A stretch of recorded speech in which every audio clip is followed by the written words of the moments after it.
Magkakahiwalay na sunog naman ang sumiklab sa lungsod ng Pasay at Las Piñas kahapon. Ang mga nasunugan, problemado kung paano babangon lalo pat malapit na ang Pasko. Narito ang report.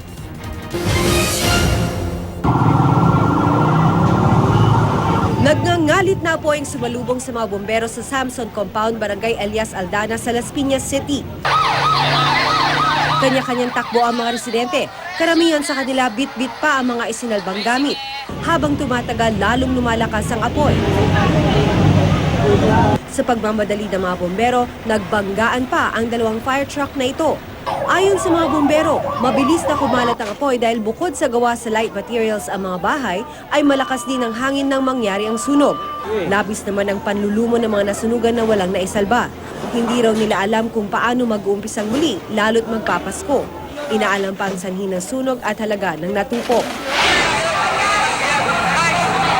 Sa lungsod naman ng Pasay, nakunan din ng cellphone video ang sunog na tubupok sa ilang kabahayan sa barangay 125.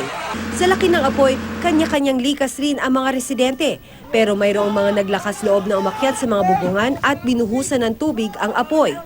Dahil sa bilis kumalat ng apoy, agad inakyat sa ikalimang alarma ang sunog. Galit na galit naman ang ilang residente sa mga rumespondeng bombero. Mabilis kasing nawalan ng tubig ang fire truck. Kwento ng ilang residente, nagmula ang sunog sa isang paupahang kwarto kung saan nakatira ang isang mag-asawa. Pinapaalis daw doon ng dalawa pero ayaw nilang umalis. Kaya tingin ng mga residente, sinadya ang sunog. Nasa 50 pamilya ang nawala ng tirahan dahil dito.